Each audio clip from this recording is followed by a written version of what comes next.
Restoration Passion, Panzer IV Ausf Model H, made by Volmag.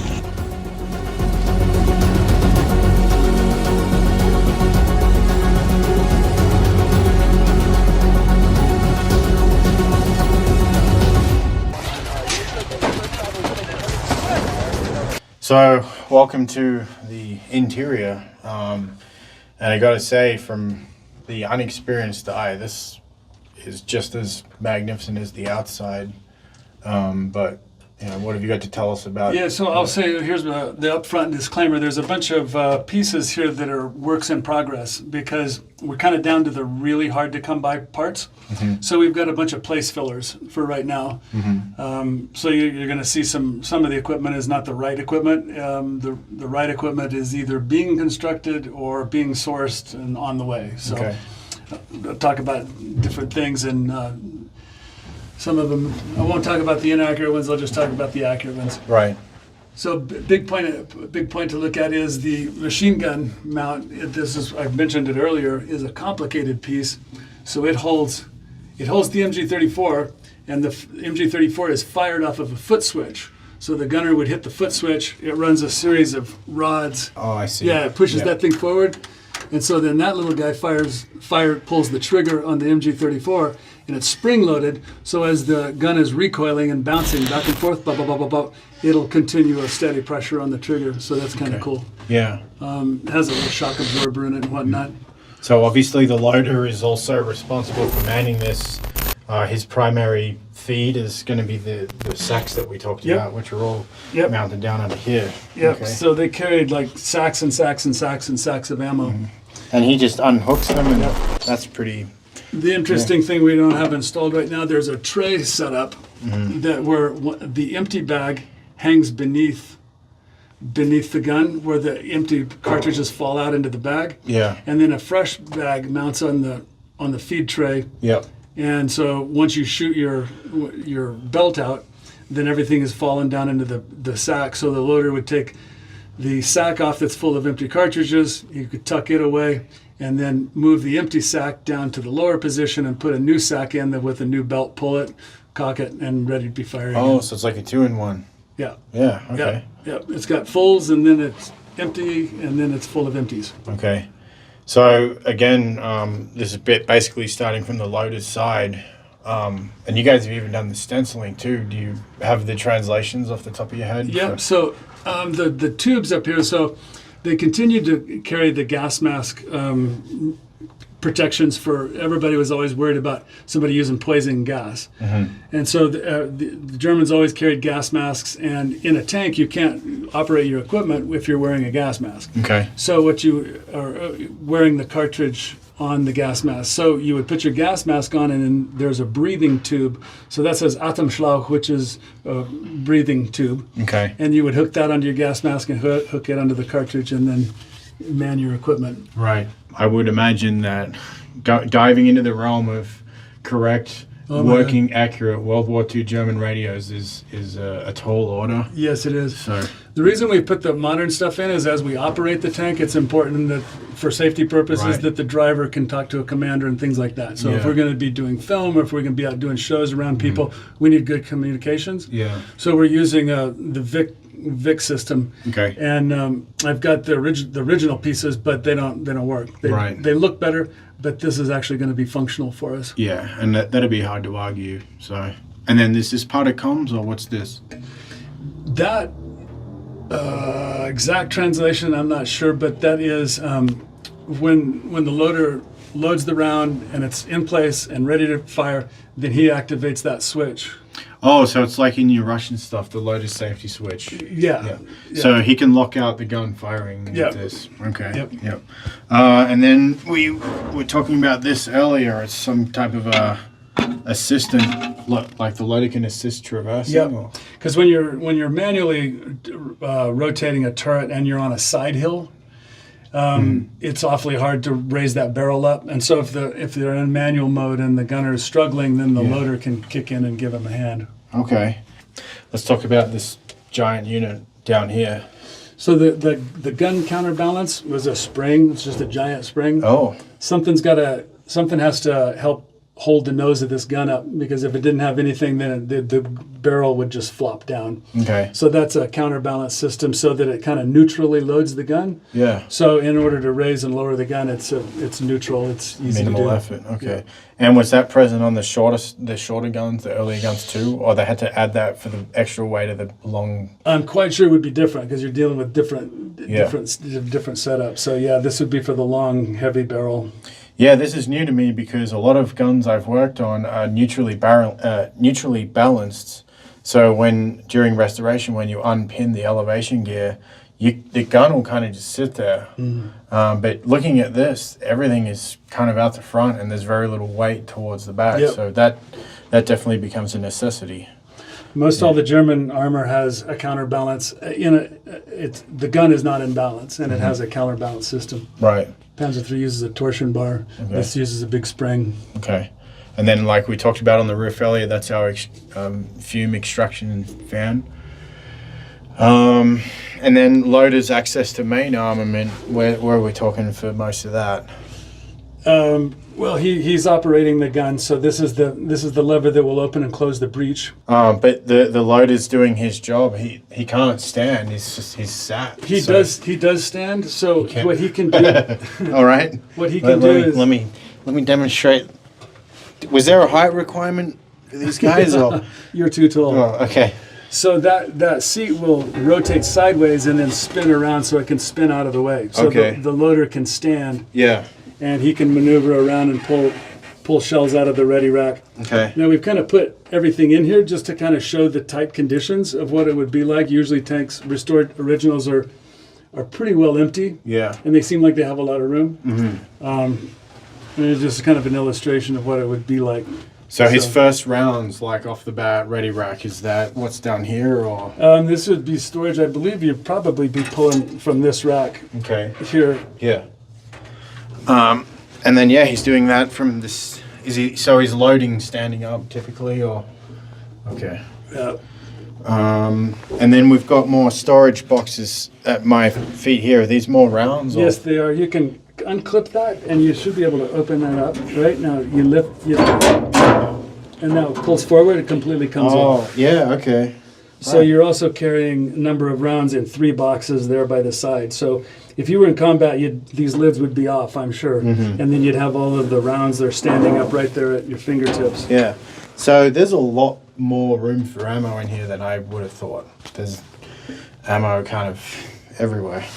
But then we face that timeless debate of, that debate of rounds in the hull versus rounds in the turret, more modern times with turret overhang. But if they're traversed off, if we're traversed hard off at 9 o'clock, I've got very limited access to ammo other than what's on the floor of the turret. Yeah. So that would definitely be a limitation. As you're spun around, you can see behind the driver, there's this ammo bin on this side. Yeah. So it depends on where your turret's at is what ammo you're going to have available to you. So, and then behind the loader, we got more going on over here. Do you guys know the So there would be, it's one microphone and one headphone is what that says. Okay. And so that's your throat mics and your headphones. Each man has a little box that's specifically set up to hold his stuff. Okay. And then the loaders, I like the loaders like exit hatches right there. Yeah. What's beneath the seat over here? It's more machine gun rounds. That box would hold those bags. Yeah. So in the face, kind of behind your heels here, that box would be filled with those hanging bags. Oh, I got it. Yep. Okay. Yep. And then we also have gas masks. Each guy's got his gas mask. Okay. This arrangement, so a lot of the finer arrangements varied from tank to tank. Yep. So it may be an assembly thing, but if you look for the standard place that a lot of these things are placed, you won't find it. It's just every tank is almost a little bit different. Right. This is a first aid kit. Okay. Yep. It's a field first aid kit, and again, you got gas mask back here. So I see no turret basket, but there is the rotating turret floor. Is that kind of indicative of most of the German tanks, or? Like the Panzer III does not have a floor. The IV does. Panther does. Tiger does. I think most of the rest of them probably do. Yeah. we're missing a bag here. So when the shell would eject, it's as I mentioned outside, it's a semi-automatic. So as the gun recoils, then it's going to spit the shell out, and the shell will come back and hit this piece and then fall into the bag. Right. This little shield here was a later add because a commander would tend to sit in the commander's chair and he would drape his hands over there because it's very convenient. It's right in front of you and you'd rest your hand here. If you got your hand in there just right, a shell could extract and break your fingers. So this is kind of a little shield to protect against that. Yeah. And then empty rounds, were the Germans big on restowing and reloading, or would they just shoot them out of the tank? Toss them out, yeah. They would toss them out. Yeah, Shit. this is the holder for the MP40 for the tank commander. Okay. So not every crew position has MP40, just pistols like we talked about. Yep. And then the crew commander had an MP40. Yep, that was one that was right there. Yeah. Yeah, I do like the field of vision these guys have, but you got to close these things. So you said you closed the back one first? Yeah, you close the back one first. Oh, man, that just clears that Schutzen, like. Yeah. Look at that. Can you see that on the camera? That is tight. Look at that. That is a tight, but they did it. All right, so you close out the back one. And then, yeah, you can tell these are all original. You can see from an internal blast. You see all the marks on that from an internal blast. Jesus. Okay, and you'll see those marks on the roof, on the ceiling too. So this is an original piece. So all of these little troughs and divots and things are from an internal blast. That was a tank that didn't make it. And a crew that didn't make it. And then the other side has a lockout.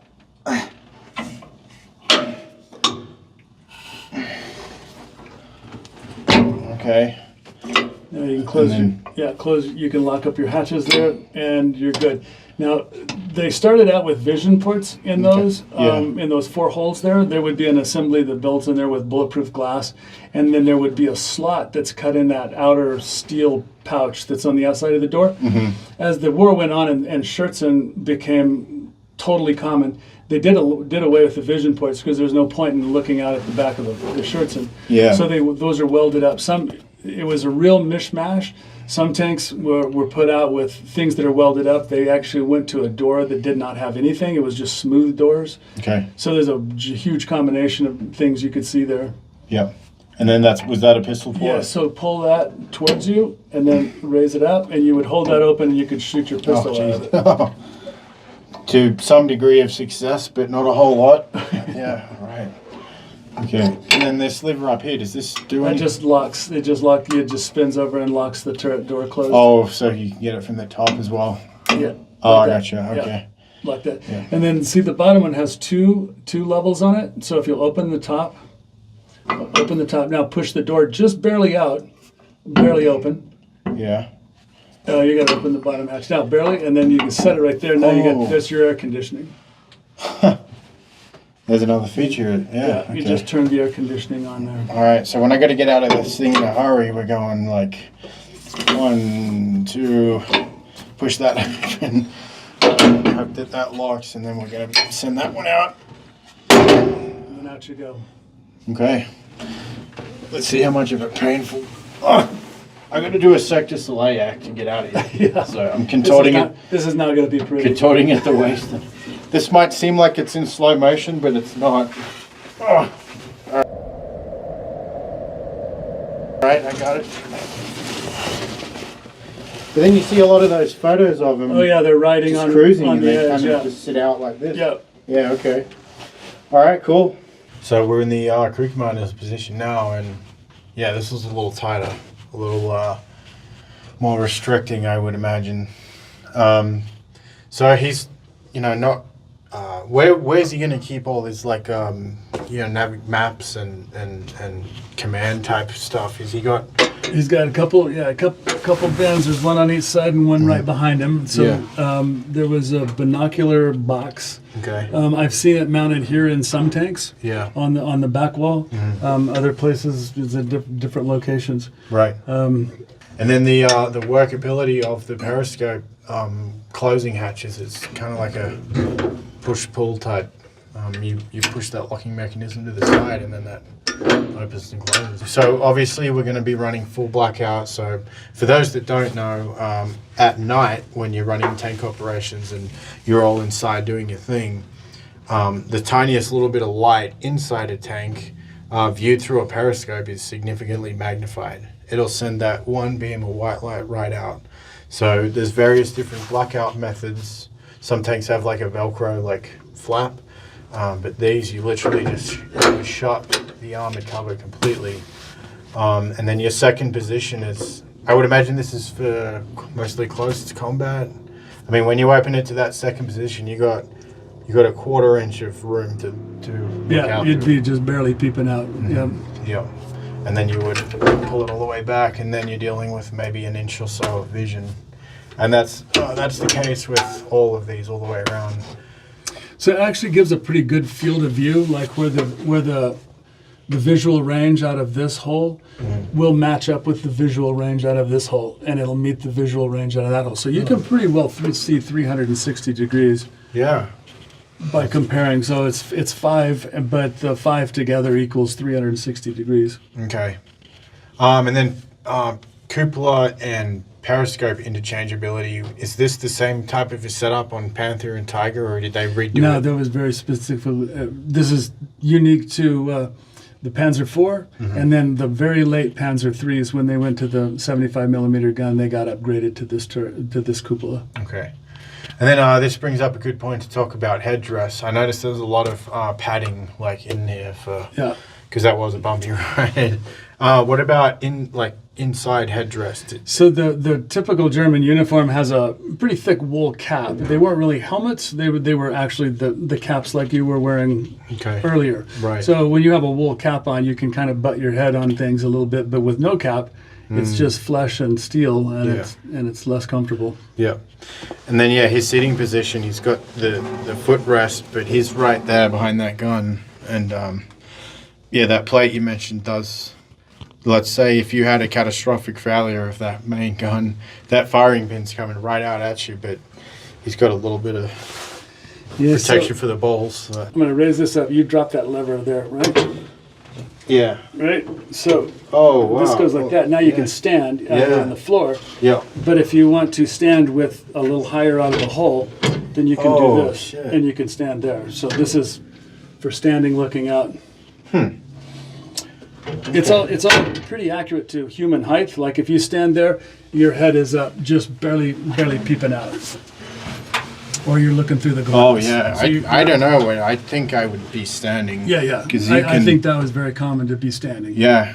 It's like head height for all them periscopes. Yeah. Now you can move. You got a little bit of room. Yeah, okay. And then if we drop this, if you could step back up there again, then in the period photos, you'll see that their head, the German tank commanders, if you read book accounts of German commanders, they really wanted to fight with the hatch open so they can hear, so they can see better, and they can hear. And so now you can stand on that. Yeah, I got you.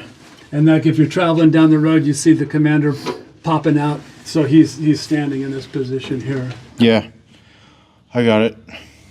Yeah, that's ergonomically, they've thought of everything right there. That's pretty good. So yeah, if we were going to button down, he's just going to engage those right there. 3 of them. Okay. Now you're buttoned up. I don't know, the 3 levers and something about getting out in a hurry kind of feels a bit shit. I might kick you out and go out your way. All right, gunner's seat. So I got to, this is the ugliest part on the whole tank right now. The turret drive mechanism is a modified Sherman unit. So it is period correct. Period correct. Yes. It does spin and it makes the turret move. Okay. It's a placeholder. We have the original restored gearbox for the turret rotation, but we can't put it in because what we don't have is the correct gun elevation box. Okay. Yeah. So that's a US piece that we've adapted to work for now. Yeah. And I'm actually trying to source the parts to do the German gun elevation. And what they do is they interfere. So we can't put in the original and correct turret rotation gearbox because the gun elevation. But if you put yourself in your shoes, you've got a Panzer that's like 95% complete. Are you going to put something in there so you can play with it, or are you going to let it sit until the day comes when... I have no idea how long it's going to take to source out the correct gun elevation. So it's either have a dead turret and a dead gun, or do this workaround. So we got a workaround going on. And yeah, you guys, even this is clever. Like, it's a Sherman Traverse Mech completely flipped upside down, and then you guys have reclocked the Traverse Mech on the same spline and just rolled it so you can still use it. That's cool. Yeah, so that is effective. It's very smooth. Yeah. Yeah. Yep. Absolutely. Okay.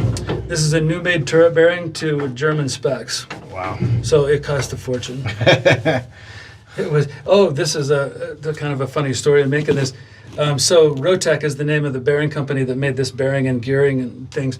So I gave them all of the drawing and everything, and then come to find out, Rotec's owned by Krupp. Oh, wow. Krupp's the one that made it back in the 40s. I said, why don't you just call back to the main office and you can get the original gun.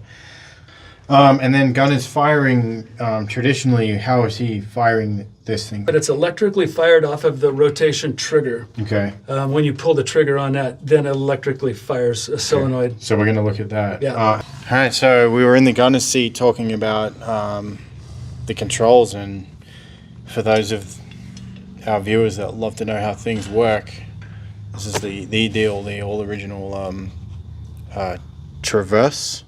Yeah, the turret Traverse gearbox. So this is slated, it's completely restored inside, works bueno, but when it's ready to bolt in, can't bolt it in because that gun elevation gearbox hits right here, and there's just not room for two, so we're stuck with that for a while. Yeah. But when this goes in, so this would be setting right in the gunner's lap, right?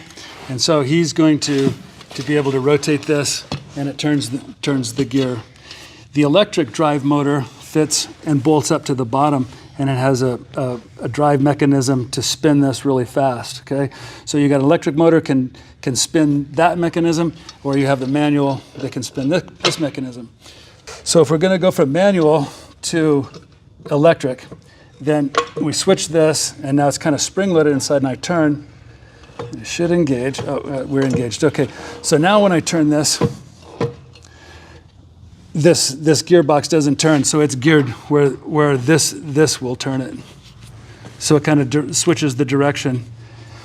This is the main gun trigger when it's time to fire. So the way this works is, you can see this rod moves up and down. Okay. It goes up inside here. This is an electrical control. So when the gunner loads his round, he presses his button, then this red light will go hot, and it tells the gunner, we got a round in, we're ready to fire. Yeah. When I press this up, it makes electrical contact. Boom. And so that's the fire. So right here, the turret is, I'm not spinning the gear that's turning the turret, right? Okay. But do you see that little guy's turning? Yeah. Okay, so when I switch this over, it disengages the gear and it engages the sprocket. So this sprocket has a little chain, a little bicycle chain that runs over to an electrical box that fits right here, a high voltage electric box. Yeah. So inside of that electric box is the directional switch for telling the motor to go left or to go right. The drive motor? Yeah. Okay. Yeah. So this is a switch box. It says go right, go left. It's sending the electricity off to make that happen, right? Right. So that's connected to this with this chain. So once I've switched this here, if I want to traverse turret right, I go like that. It rotates the chain and it makes contact in here, makes it turn right. If I want to go left, I go like that, and now it'll turn left. And that's how the electric traverse Yeah, operates. the electric traverse. There's no other directional thing it's the same handle. Yeah. And here it's in manual mode, it turns the gear. Right. And in here, it changes the switch and says go left, go right. So that's a pretty clever way of doing it, but it also seems like a complicated way of doing it. Yes. Yeah. Yes. Well, thanks for showing us that. That is an in-depth look at the Panzer IV Ausf.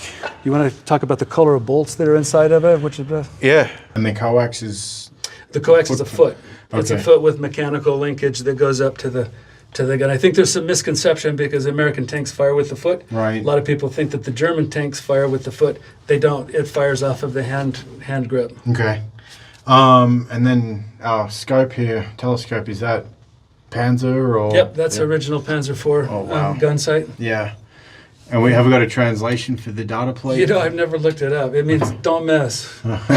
Don't miss. And then we've got the gunners. Yep, that opens and closes the little. Those are all original parts. There, it opens and closes the front viewer port. Okay. The gun sight is adjustable here, so if you loosen these nuts, then you would be able to adjust either side and adjust it from side to side. And then the vertical gun sight is down. It's down on the other end there. Okay. Yeah.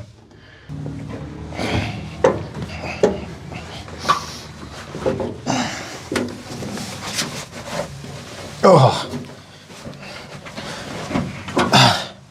Wait till we get on this side. Oh, I'm looking forward to it. All right, driver's seat. I see over my left-hand side there's still more equipment, stowage boxes. So what else would the driver have up here? Well, it's again a work in progress. I have the unit. We just haven't. I didn't get it in time to get it installed when we put this together. Okay. So up at your left hand, if you reach right up into the corner of the Aufbau. Oh, up here? Back, right there, Okay. right there. There's a gyro compass that will mount there. Oh. Yeah, and so that would let the driver maintain a course. Okay. It's set up with a gyroscope because the steel tank and a magnetic compass doesn't work well together. So they would have to tune preset the coordinate, and then the gyroscope would keep them on course, and it was a directional finding. Okay. So talking about radio antennas, they're a solid copper piece and they're kind of hollow and rolled. So this is an original that came out of the Stalingrad region. It's actually short. It's supposed to be 2.5 meters, I think. Yeah. Anyway, what is interesting about this one is there's actual bullet holes, right? Wow. There's a bullet hole, and you can see a bullet has clipped it. Yeah, that's toast. So if you have 3 bullet holes in one area, do you suppose that they were shooting directly at the antenna? Yeah, that's got to be a machine gun burst yeah. targeting the antenna. Yeah. I think. Maybe that's. Oh man, I thought the driver's seat was tight. Oh.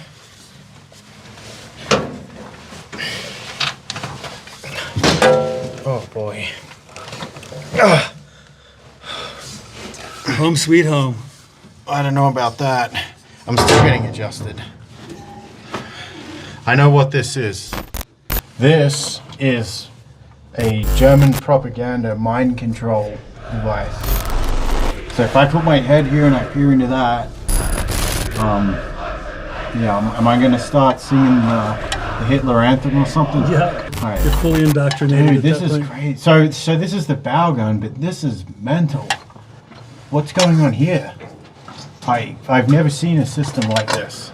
With which part? Like the head and the... Well, first off, I've never seen a bow gun that has an assisted gunner's telescope. Yeah. So... And everything's elevated up above your head, so there's nothing, it's not in a straight line, really. So that's where you have to use this periscopic sight. Jesus. Yeah, that's mental. I'll tell you what, it would be fun to give this thing a go, a live fire. Yep. See how accurate it is. Yeah, this carriage would take it, I think. Yeah. So, yeah, and I don't know, maybe it's the I would imagine that they kind of designed the rest of the tank and then they got to this and they realized that this isn't just going to work with him being able to, because look at the height he'd have to be sitting at to get behind that thing. So they've kind of moved everything.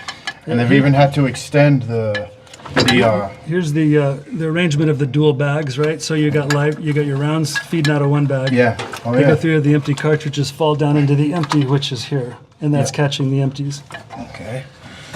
Yeah, so that's in and out, empty, live empty. Okay. So you're familiar with the MG34, how barrel changes? We're doing a barrel change on an MG34? I'm going to say no. Okay. Yeah. So it pivots. There's a rod that goes through here, and so you release certain catches, and then the whole receiver part swivels down and it swings down and under, and then you can pull the barrel out. Really? And then you would be carrying spare barrels, and then you would put in your other barrel, and this would swing back up and catch in place. So this mount is actually will accommodate for that. This button pulls back, it releases this, and it allows this thing, all of the bends and the construction will allow this breech, or the breech part of this gun, to swivel down so you can do a barrel change. So in part 63, we're going to cover that part. This is like, it would take a week to cover that machine gun mount. But in the mount world, I would imagine this mount is rare. Rare. Like rare. Extremely rare. Yeah. And this, you guys didn't copy this. This is, I can tell. Usually you will see them leave off at this point where those bolts are right here. Yeah. And all of this part is gone just to history. Okay. Man, that is something else. I already know that this is the least desirable position for me, at least. Okay.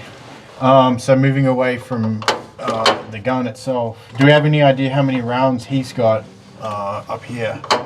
You could put as many as, let's see, it'd be 2, 4, 6, 8, and then on the exterior you can hang some more, 9, 10, 11, 12 times 150 rounds. Okay. Yeah, that's not bad either.